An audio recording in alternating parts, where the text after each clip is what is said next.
욥기 35장.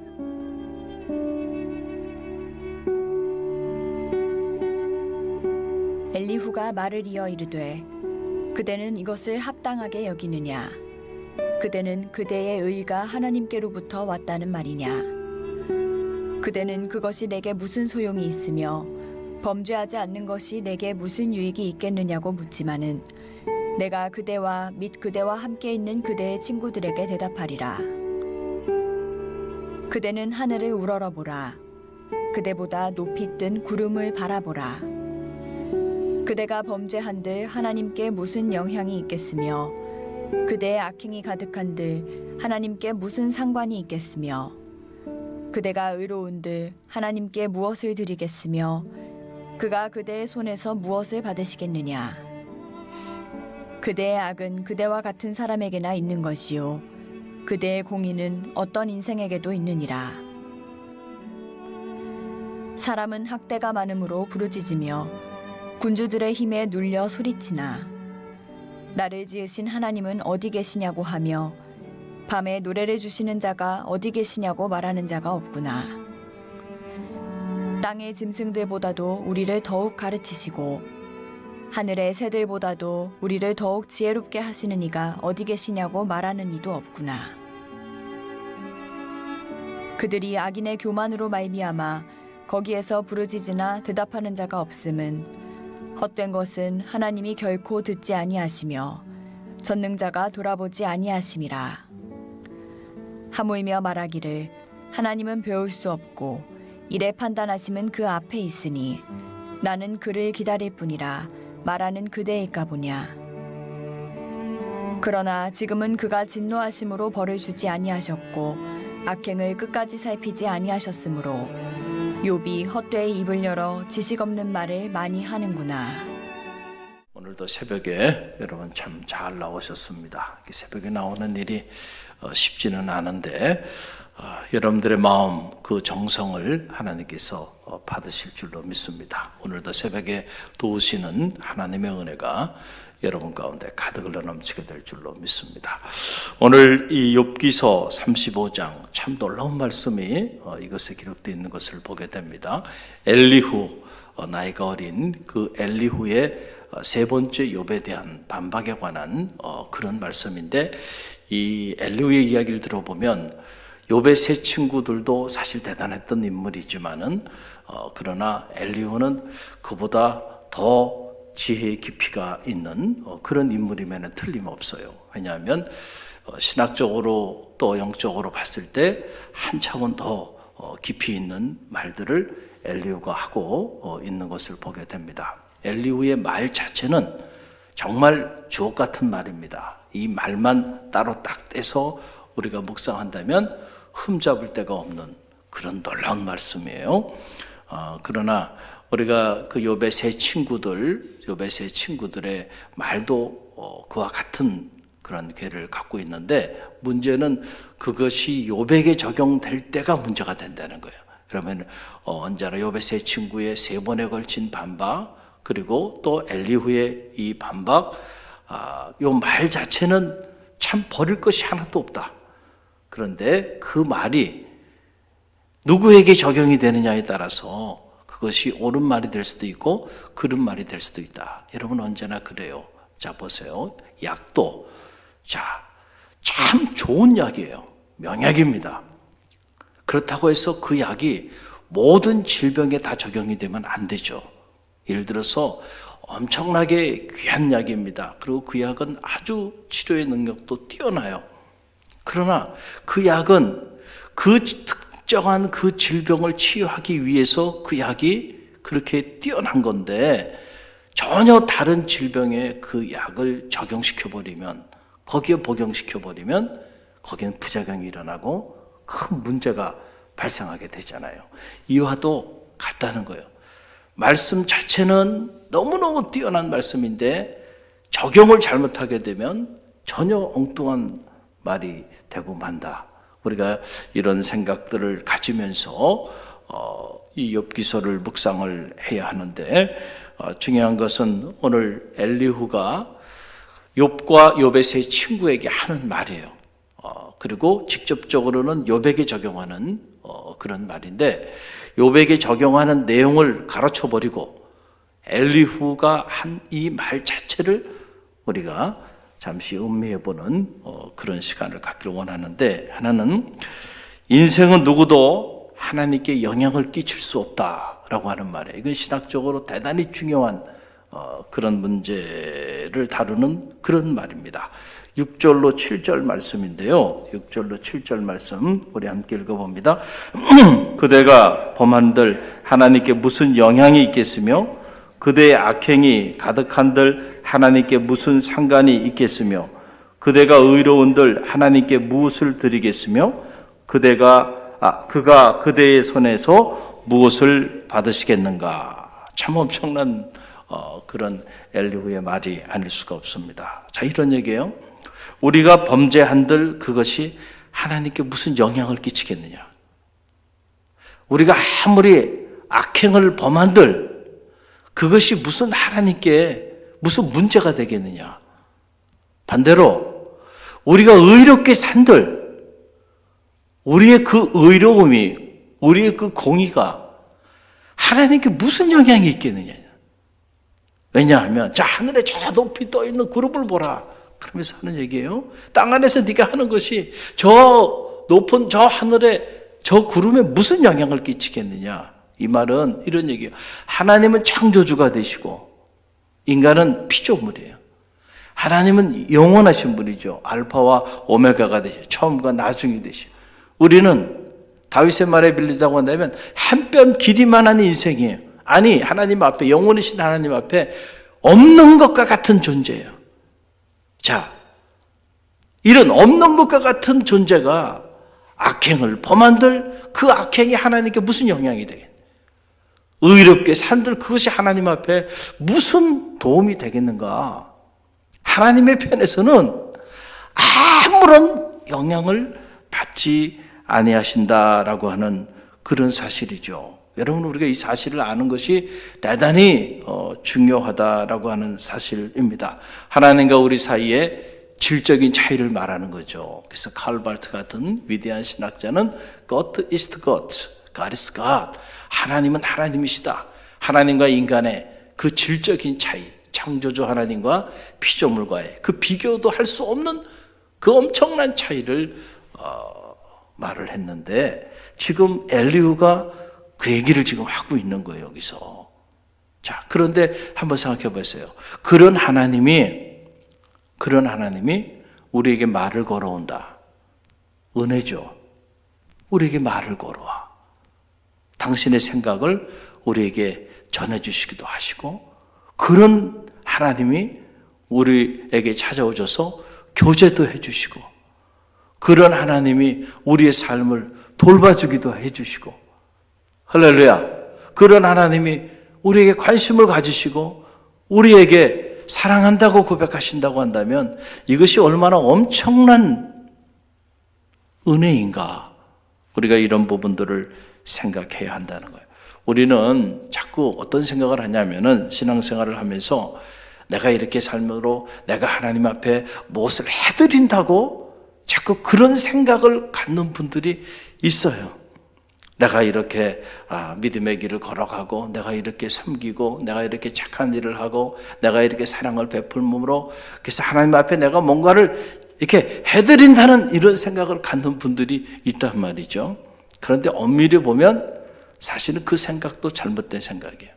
하나님께 뭘 해드립니까? 여러분들이 선한 일을 하고 착한 일을 하고 사랑을 실천하는 삶을 산다고 그것이 하나님 앞에 무슨 영향을 끼칠 수 있겠는가 한번 생각을 해보란 말이죠.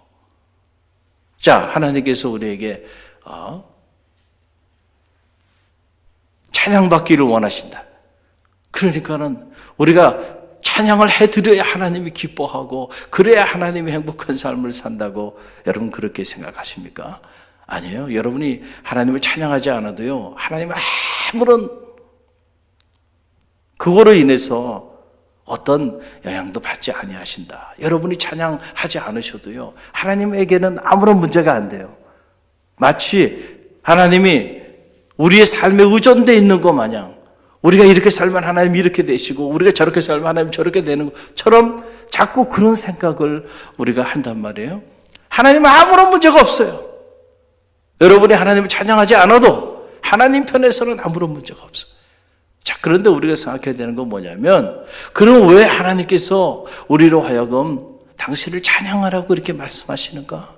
그 이유는 하나님 때문이 아니고 우리 자신 때문임을 여러분 꼭 기억하시길 바랍니다. 이게 중요한 거예요. 이게 중요한 거예요.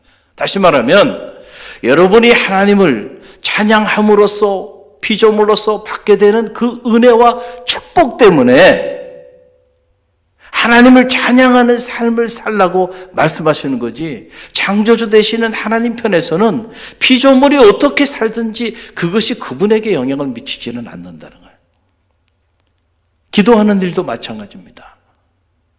여러분이 하나님께 기도하지 않는다고 해서 창조주 하나님이 무슨 큰 문제에 봉착하거나 큰 어려움에 봉착하지 않아요. 아무런 문제가 없습니다. 그러나 그럼에도 불구하고 기도하라고 말씀하시는 이유는 기도함으로 인하여 기도하는 기도자가 받게 되는 그 놀라운 축복과 은혜 때문에 기도하라 하는 거죠. 할렐루야. 여러분, 이 사실을 잘 알아야 돼요. 많은 성도들이 이 사실을 모르기 때문에 신앙생활을 이상하게 하는 분들이 있어요. 여러분들이 신앙생활 하면서 공동체 안에서도 마찬가지입니다. 자, 주의 종이 여러분들 예배 생활, 기도 생활, 또 봉사 생활, 또 사랑을 나누는 이런 실천적인 삶에 대하여 선포하고, 때로는 그런 삶을 살도록 교육도 시키고 훈련도 시키고, 또 때로는 그런 삶을 살도록 메시지도 선포하고 이끌기도 하고 해요.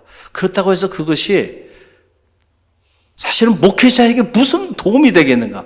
목회자 개인의 입장에서 본다고 하면 저하고는 아무런 관계가 없어요, 사실은. 여러분이 어떻게 살든지 간에 중요한 것은 그것은 여러분 자신을 위한 것임을 꼭 기억하시길 바랍니다. 주의 종은 하나님의 말씀을 대언할 뿐이에요. 할렐루야. 하나님의 말씀을 대언하는 거예요. 여러분이 그 하나님의 말씀대로 삶으로 인해서 여러분에게 주어지는 축복이 있고 은혜가 있고 구원의 놀라운 하나님이 여러분에게 주신 하늘의 축복들이 있기 때문에 전하는 거예요. 여러분이 기도 생활을 잘 하시면 그 유익이, 기도의 유익이 누구에게 가요? 여러분에게 가는 거예요. 여러분이 예배 생활, 또 여러분들이 하나님을 영화롭게 하는 그런 삶을 사시고 사랑을 나누고 하나님 말씀대로 여러분들이 그렇게 영적인 하나님의 말씀의 원리를 따라 살아가면 가장 축복을 많이 받는 사람은 누구예요? 여러분 자신이라니까요. 근데 어떤 분들은 그런 분들이 있어요. 아이, 내가 이렇게 했는데 목사님, 저를 위해서 하는 거라고 생각하면 안 돼. 여러분의 기도 생활이 목회자인 저를 위해서 하는 거라고 생각하면 절대 안 됩니다. 꼭 기억하세요. 그러면 저는 부담스러워가지고요, 제가 이 사역을 할 수가 없어요. 저는 생각하지 마시고요, 하나님을 생각하십시오. 할렐루야. 할렐루야. 여러분이 기도함으로, 여러분이 봉사하고, 여러분이 섬김으로 그 축복은 누가 다 받는 거예요? 여러분이 다 받는 거예요. 이미 받으셨어요, 다. 할렐루야. 그런데 우리가 자꾸 하나님에 대해서도 그렇게 생각하고, 여러분들이 영적인 생활을 하면서 영적인 리더들이, 교구에는 교구장님이 계시고, 또 선교회는 선교회장님이 계시고, 각 리더들이 있는데, 리더들이 어떤 영적인 권면을 할 때 여러분들이 자꾸 그것을 오해하면 안 된다. 오해하면 안 돼. 여러분 자신을 위한 권면임을 꼭 기억하세요. 하나님이 우리에게 말씀하여 주신 것도 마찬가지예요. 우리가 어떤 삶을 살든 사실 하나님께 영향이 끼쳐지는 것은 아무것도 없어요. 그럼에도 불구하고 하나님은 우리에게 말씀하시는 거예요. 누구를 위한 거예요? 우리를 위한 거예요. 할렐루야. 자, 이건 근본적인 얘기를 하는 거예요. 근본적으로 여러분이 선하게 살아서 하나님께 영향을 끼칠 수 있는 것은 아무것도 없다는 거예요. 아무것도 없다. 그럼에도 불구하고 하나님은 여러분의 삶에 관심이 많으시다.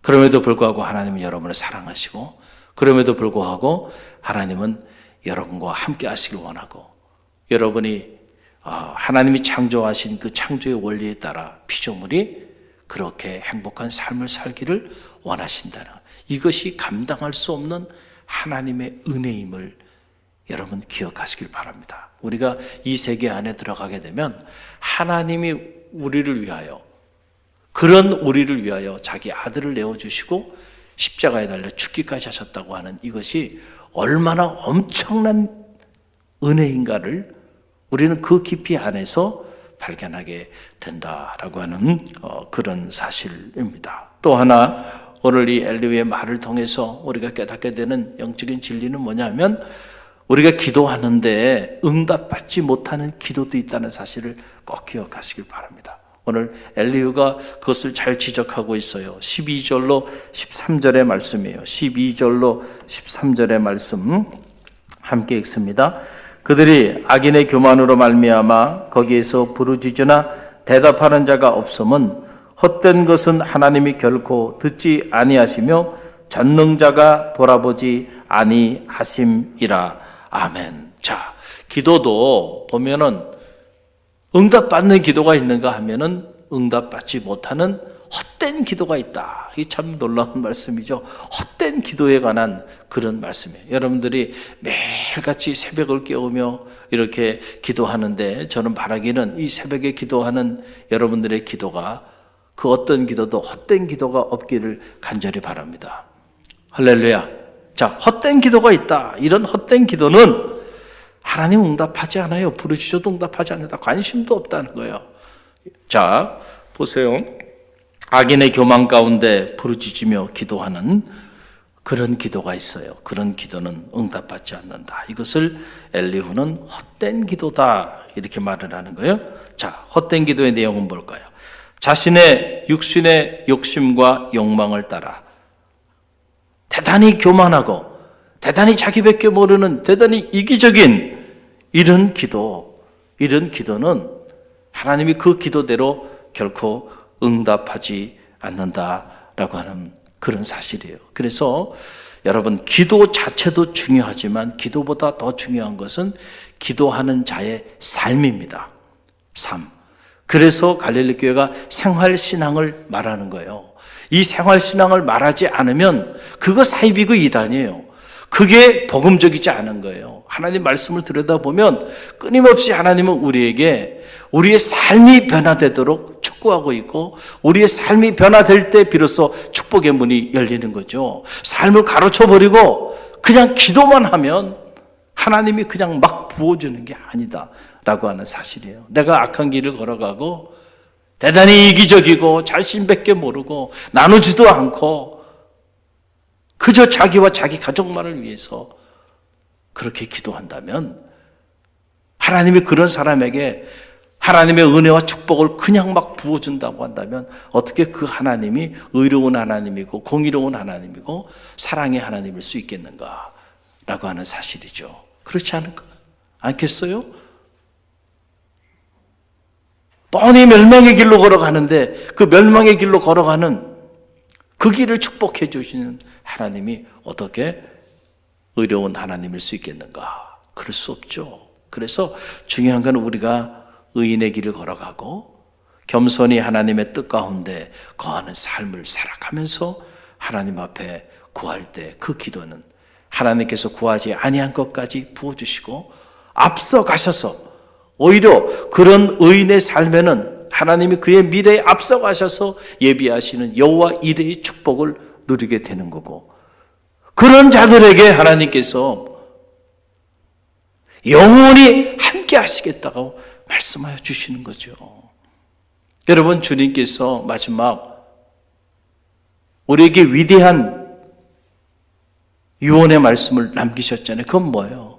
너희는 가서 모든 민족은 대한민국 사람만 얘기하는 게 아니에요. 전 세계 모든 민족을 다 제자 삼아서 아버지와 아들과 성령의 이름으로 세례를 베풀고 내가 너에게 가르친 바를 그들에게 가르쳐서 지켜 행하게 하라. 그리하면 세상 끝날까지 내가 너희와 함께하리라. 할렐루야. 그러니까 모든 민족을 품고 그 모든 민족을 제자 삼아 그들에게 하나님의 말씀을 가르치고 복음을 전하고 그들을 주의 사랑으로 돌보고 나갈 때, 그럴 때 그런 자들은 세상 끝날까지 내가 함께 하겠다는 거예요. 그러니까 우리는 이 앞에 내용을 가르쳐 버리고 그냥 세상 끝날까지 하나님이 나와 함께 하신다는 이런 생각들을 갖게 되는데, 여러분 그것도 성서적이지 않은 거예요. 우리가 하나님의 말씀대로 우리에게 맡겨진 위대한 사명이 있잖아요. 이 사명을 위하여 살아갈 때 그런 사람들 가운데는 하나님이 결코 떠나지 아니하네. 함께 한다는 거예요. 이 함께함의 축복이 얼마나 놀라운 것인지 여러분 아시잖아요. 야곱이 아무것도 없이 돌을 베개 삼아 잠을 청할 때 그 밤에 그 꿈속에 나타나셔서 동쪽으로 서쪽으로 남쪽으로 북쪽으로 보이는 모든 땅을 내가 너와 내 자손에게 주리라. 내가 이것을 이루기까지는 결코 내가 어디로 가든지 결코 너를 떠나지 아니하리라. 함께 하겠다는 거죠. 할렐루야. 얼마나 놀라운 축복이에요. 저는 이 함께 하심의 축복이 여러분 가운데도 있기를 간절히 바랍니다. 하나님께서 우리 갈릴리 교회와 함께 하시기를 간절히 바랍니다. 촛대를 옮겨버릴 수도 있어요. 촛대를 옮겨버릴 수도 있어요. 우리 교회가 통째로 이 하나님의 말씀 안에 우리에게 맡겨진 이 선교의 사명을 위하여 우리가 애쓰고 몸부림치고 이 사명을 위하여 달려가지 않으면 하나님이 이 교회로 하여금 촛대를 옮겨버릴 수 있어요. 요한계시록에 보게 되면 소아시아 7교회 이야기들을 보세요. 촛대를 옮겨버리는 그런 교회들이 있잖아요. 우리 개인의 삶도 마찬가지예요. 하나님이 우리 가정에 촛대를 옮겨버리면 어떻게 될까? 두려운 일이죠. 그럼 우리 가정이 통째로 하나님 앞에 어떤 모습으로 서 있는가? 또 내가 하나님 앞에 어떤 모습으로 내가 살아가고 있는가? 그걸 늘 들여다봐야 돼요. 하나님이 촛대 옮기면요, 아무리 밤새고 일하고 아무리 몸부림쳐도요, 하나님이 문을 닫아버리면 열 자가 없고요, 열면 닫을 자가 없어요. 사람이 아무리 마음으로 자기의 길을 계획하고요, 그걸 추진하고 나가도요, 여러분 우리가 겪고 있잖아요. 하나님이 그 계획을 축복하지 아니하시면 그 모든 계획이 한순간에 다 수포가 될 수 있다는 사실을 여러분 꼭 기억하시길 바랍니다. 그래서 우리가 늘 하나님 앞에 겸손히 경건한 삶을 살도록 노력해야 하는 이유가 여기에 있어요. 할렐루야. 무엇보다 여러분 헛된 기도, 이 헛된 기도가 저와 여러분 가운데 없기를 간절히 바랍니다. 우리 갈릴리 교회의 이 새벽 제단이 하나님 앞에 올려드리는 정말 하나님 기뻐하시는 그런 기도가 되기를 간절히 바랍니다. 그래서 기도의 궁극적인 목적은 기도하는 자가 하나님을 변화시키는 것에 있는 게 아니고, 결국은 기도의 궁극적인 목적은 기도하는 내가 변화되는 거예요. 내 삶이 변화되는 것에 있다는 사실을 여러분 꼭 기억하시고, 기도를 통하여 하나님의 마음이, 하나님의 뜻이 성찰되어지고, 그리고 여러분이 기도를 깊이 하심으로 이제는 하나님이 원하는 삶을 살아내는 그런 거룩한 성도의 문이 열리는 축복이 있기를 간절히 바랍니다. 그럴 때 그 삶은요, 하나님이 책임져 주십니다. 할렐루야. 굶어 죽지 않아요. 하나님의 사람, 하나님 굶어 죽게 내버두지 않아요. 반드시 하나님 부어주시고, 할렐루야. 그리고 이끌어 주시고, 때로는 앞서가시면서 우리가 계획하지 않았던 놀라운 은혜로 함께하여 주신다는 이 사실을 꼭 기억하고요. 오늘 이 엘리야의 말을 통해서 배웁니다. 하나님이 우리에게 말씀하신 것은 본질적으로 보면 우리 자신을 위한 것임을 꼭 기억하시고, 감사하는 마음으로 하나님의 말씀 앞에 서시길 바라고, 또 하나 우리가 하나님 앞에 기도하며 나가는데 이 기도가 혹시 헛된 기도는 아닐까? 여러분들 여러분의 기도의 제목을 들여다보시고 자녀를 위한 기도든 무슨 기도가 되었든 간에 그 궁극적인 목적이 하나님을 영원롭게 하는 곳에 있기를 간절히 바랍니다. 사업체의 문제가 됐든 직장의 문제가 됐든 이런 문제들을 통하여, 이런 문제 해결을 통하여 하나님께 영원롭게 쓰임받는 그런 삶을 살길 원합니다. 마지막 꼭지점은 언제나 그런 문제 해결을 통하여 하나님 원하시는 삶을 살기를 갈망하는 그런 기도가 되기를 간절히 바랍니다.